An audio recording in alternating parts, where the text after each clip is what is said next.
Here's your First Warn Weather Forecast First, sponsored by Anderson Collision Center. Visit driveanderson.com.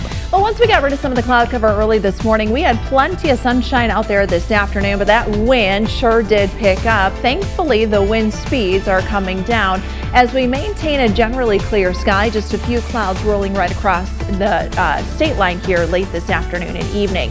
Temperatures for the third day in a row made it into the 60s. Those numbers are now dropping back into the low 50s, even a couple of spots down into the 40s. For 55 right now in Freeport, 52 here in Rockford, 56 in Dixon, and 52 in Janesville. As we get further into the evening, those temperatures, they will drop back rather quickly, all the way down into the low 30s as we maintain a generally clear sky. Could wake up to a little patchy frost early tomorrow morning. We had some rain to time out late tomorrow night, and then of course that big chill that is set to move in for the weekend. Got all the timing on that coming up in the First Warn forecast here a little later. A 15-year-old is killed in a Rock County crash. The serious charges now facing the teen driver. Plus, more local governments stepping up to help feed food banks, what Freeport Township donated to help SNAP recipients. And just because the weather's getting colder doesn't mean you can't enjoy a farmer's market. The indoor event returning for a fourth year. Live from WTVO 17, this is Eyewitness News at 5. Good evening, I'm Mimi Murphy. And I'm Wendell Edwards. We thank you for being here. Tonight at 5, a 15-year-old boy is dead following a car crash in Rock County. Police arrested a 17-year-old driver from Beloit for his death. Carter Petit is charged with homicide by negligent operation of a motor vehicle.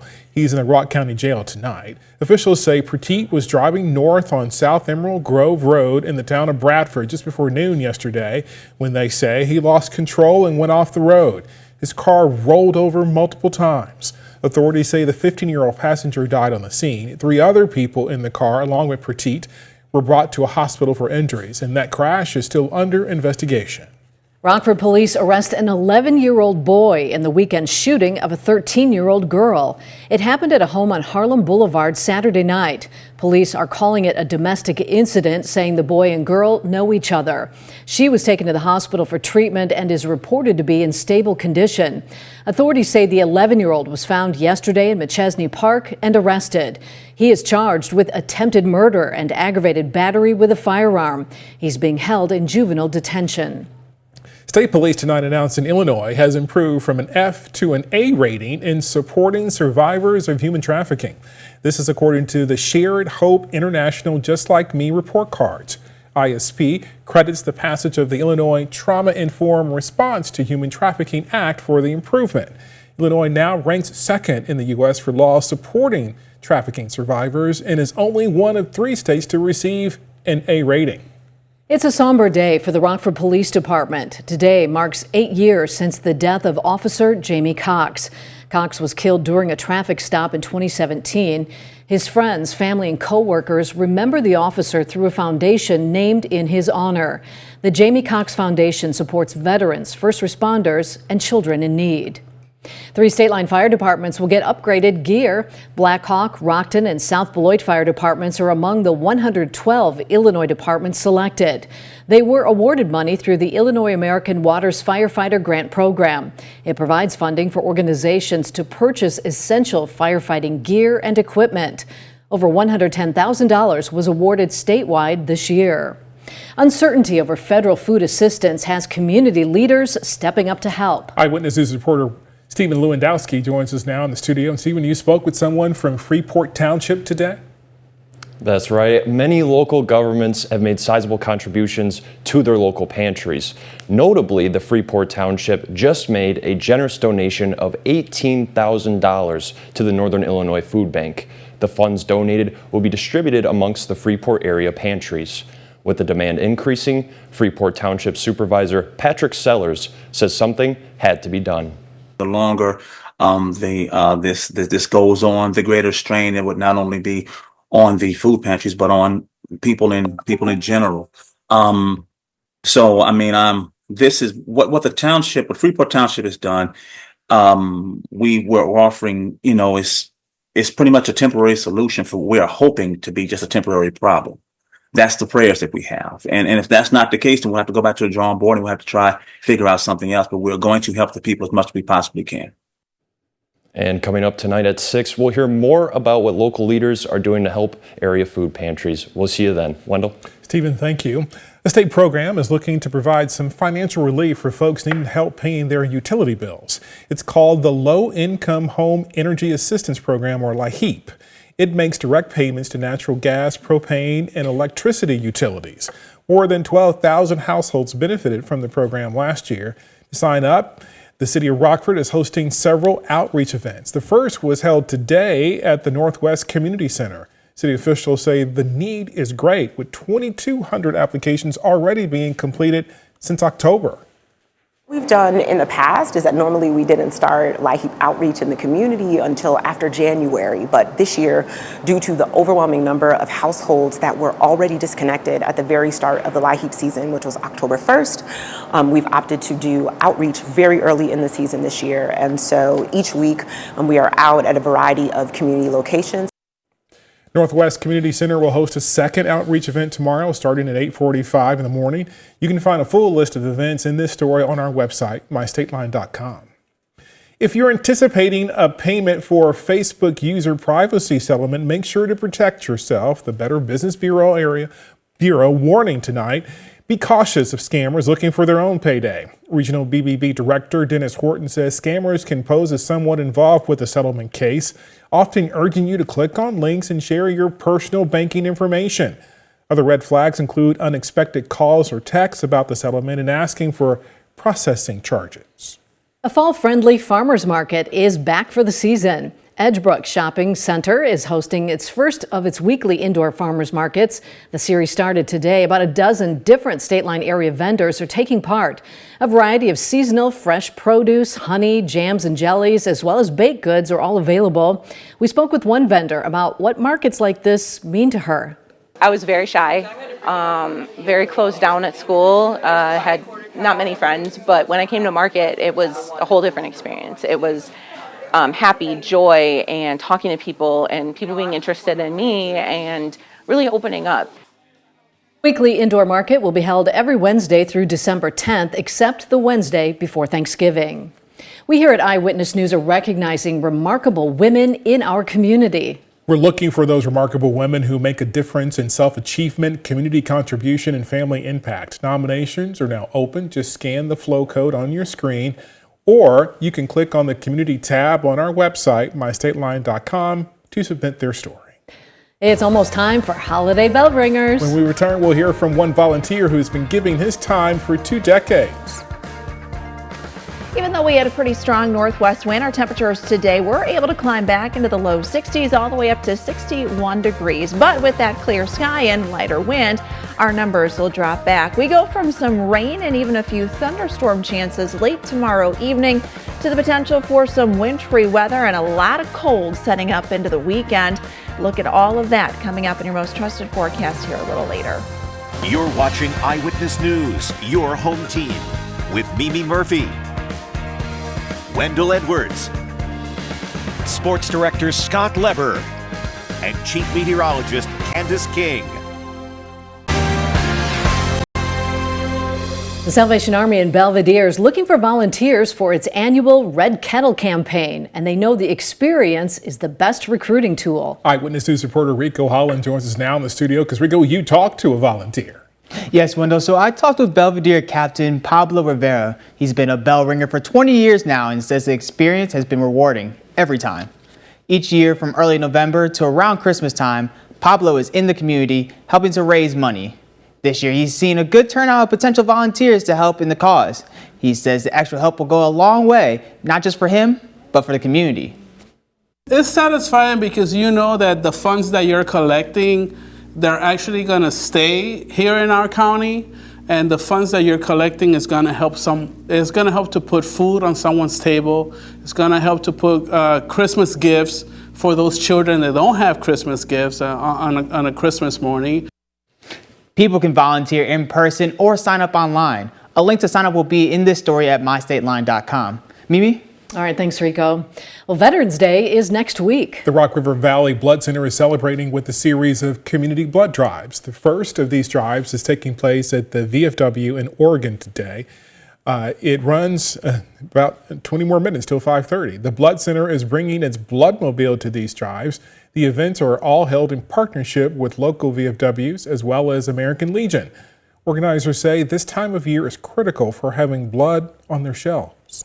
As we enter the holiday season, people's schedules get busy, and so we see donations decrease, but at the same time the need increases because more people are traveling, the weather gets nasty, and that increases the number of accidents, increasing the need for blood. So we really need to stock the shelves now ahead of the holiday season, and we really hope people can make time in their busy schedules to come save lives. The next blood drives will be both on November 10th in Rochelle and in Lake Geneva on the 10th. They'll be in Lake Geneva and Rochelle. I guess I just said that. They'll host in Roscoe on the 11th and on the 13th. The Blood Center will hold a drive in Belvedere. You can find a full list of hours and schedule your appointment on the Blood Center's website. And this month, we recognize the commitment of all who've served in the military with a special edition of Eyewitness News. You'll hear stories from across the country and here at home. Veterans' Voices honoring those who served November 11th at 6 right here on WTVO 17. Oh, it was a windy day here in the state line. And when we come back, Candace will let us know what we should expect. In fact, any more wind looking ahead. Her forecast is next. Now, your First Warn weather forecast from Chief Meteorologist Candace King. We had a little cloud cover out there early this morning, made for a beautiful sunrise, even if it was for a short amount of time, but we were able to see plenty of sunshine here this afternoon. Brought our temperatures today back into the low 60s despite that strong northwesterly wind. Now, thankfully, that wind speed is coming down. You can see the flag, a little less wave in it here over the last hour or so. We've got a mostly clear sky out there as we look live with our SkyTrack camera out in Freeport. This brought to us by Rockford Career College. Temperature in Freeport at 54, 53 now in Dixon, 52 in Rockford, and 53 the temperature in Poplar Grove, but dropping back into the 40s out to the west. 59 this last hour for our weather watcher Mike out in Forreston. We've got a breeze coming in from the west underneath a mostly clear sky. Now, with that clear sky and generally lighter winds tonight, temperatures will quickly drop back as we get further into the evening. I think we'll settle right around that 30-degree mark, but there is going to be a gradual increase in cloud cover as high pressure sliding in now shifts around to the south and pulls in a little more moisture throughout the day tomorrow. So down to 30 degrees. It'll be a crisp start tomorrow morning. There might be some areas of frost. Temperatures will drop down into those low 30s with that light wind. We're back into the upper 50s for tomorrow. We do see a little more filtered sunshine, and once you know it, the wind is expected to pick right back up. We've had some pretty windy days here as of late. Southerly wind this time gusting in at 20 to 25 miles per hour. We are dry for most of our Thursday, although we will see a little more cloud cover, and we can see those clouds moving in there as we head throughout the morning and then into the afternoon. There could be a couple of spots that do touch close to that 60-degree mark, especially if that sunshine comes through a little more in some spots from some of that cloud cover, but it will thicken up as we get further into the evening, and eventually we're going to see some rain showers from that after about 9-10 o'clock tomorrow night. This will be ahead of the first of two cold fronts that are set to move in here by Friday and then again Friday night. So let's talk about this rain. It comes in. There's just a little bit of instability with that, so I wouldn't be surprised if we hear a couple rumbles of thunder. And within that could bring some heavier downpours even for a short amount of time as we approach the midnight hour and then getting into about 2-3 o'clock Friday morning. Now, by the time the sun comes up on Friday, most of this is going to be out of here, and we'll actually see sunshine return. Now, as I mentioned yesterday, that cold air is delayed just a bit, so with the sun and a westerly wind, our temperatures, they are back into the 60s for Friday. So it'll be another relatively warm day, although another windy one. Winds will be gusting close to about 30 miles per hour. But our next storm system moves in. Once we get into Friday night, we've got that push of cold air with that second cold front. Look at our temperatures dropping with that north and northeasterly wind. Now, this low low pressure system starting up to the northwest, kind of like a clipper system. For the most part, it's going to track through the plains into the Midwest and then into central and southern Illinois once we get into Saturday afternoon, Saturday evening. With that, there is that cold air coming in. So a few showers are likely during the afternoon, but as we get into the evening, it is very well possible we do see a mix of some snow with that. And the possibility is there that there could even be a changeover depending on just how much of that cold air comes in and how fast. If it comes in once the moisture's out, then that chance does go down. But a couple of flurries cannot be ruled out again on Sunday. Wind whip flurries, actually. It gets cold. Drop that temperature, guys, down into the 30s. But look at the rebound by the time we get into the middle of next week. Candace, thank you. Drew's in next with sports. The Packers have suffered a season-ending injury to one of its best stars. Stay with us to hear from Coach LaFleur. Now sports with Drew Collins. Vibes for the Chicago Bears are riding high after the thrilling win over the Bengals. Today, head coach Ben Johnson rehashed the game, but in his point of view. Coach Johnson said that there is a lot to like from the tape from Sunday's game, and I'm sure Bears fans can agree. The Bears are 2 games above 500 at 5-3. They'll face the 2-win Giants this Sunday. First-round pick Colson Loveland had his best game as a pro. Coach Johnson and the offense wants to build momentum off of the game. Came through for us, and it really wasn't the first week that he's done that. We've kind of put him in some positions there throughout the season so far where fourth quarter and we needed to close the game out, and the ball tended to find his hands. The bigger the moment, I think he's going to rise to the occasion. So he did a great job there last week. I think it's a good stepping stone for us. The Packers losing at home to the Panthers is one of the worst losses at Lambeau in years. But the salt in the wounds was star tight end Tucker Kraft coming down with the torn ACL. Coach LaFleur talked to the media about his injury. He's doing as good as you could ever be doing considering the circumstances. So Tuck's a guy that he's not going to flinch, and that's why we love him.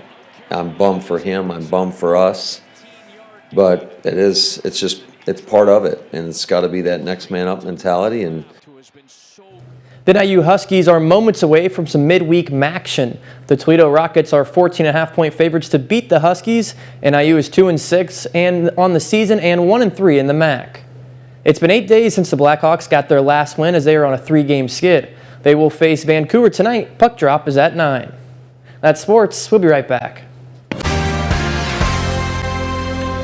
You've got a little bit of everything in your forecast. Yes. Yeah, let's talk about some rain coming up tomorrow night and maybe even a few rumbles of thunder. And then it's like, oh, we're going to switch right to winter, especially with the cold by the weekend. So it's like, switch it over. I wrote in the email, it's kind of like a cold slap in the face we get for the weekend, especially if we're going to be in the 60s on Friday and then 40s on Saturday and then potentially 30s on Sunday. Yikes. So yeah, we just dropped back out there. We've got a mainly clear sky on the First Warn Interactive Radar brought to us by Rockford Glass and More. It does get cold tonight. We'll probably wake up to some frost tomorrow. 57 with a little more cloud cover, and then rain moves in late Thursday into Friday. Thank you, Candace. And thanks for joining us. We'll see you again at 6.